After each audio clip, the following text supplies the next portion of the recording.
Уважаемые коллеги, во-первых, здесь присутствующие, мы сегодня проводим международную конференцию и русский язык в странах СНГ, положение, функционирование коммуникации. Вы все прекрасно знаете, что на Совете СНГ было принято решение, что 23-й год – год русского языка.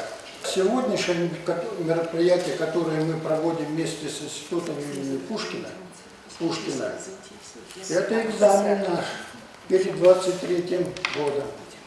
Конечно, на нас будут смотреть, и мы должны сделать все, чтобы в 23-м году вместе с вами и еще с коллегами, связанные профессионально с русским языком, показать, на что мы способны.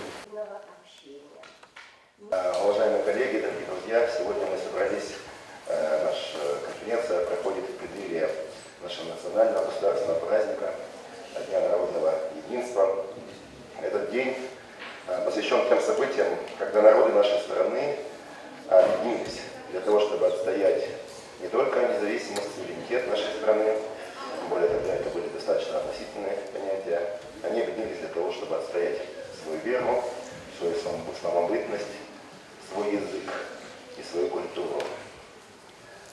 А сейчас мы с вами живем в достаточно тревожное время. Но надо сказать, что 80 лет назад оно было гораздо более сложным и тревожным. Наступил такой период, когда необходимо... Здесь, в рамках, может быть, сегодняшнего мероприятия, я надеюсь, что это придаст... Свой научный конгресс и конференцию, которая посвящена такой... Она новой коммуникации. Младше 30 лет.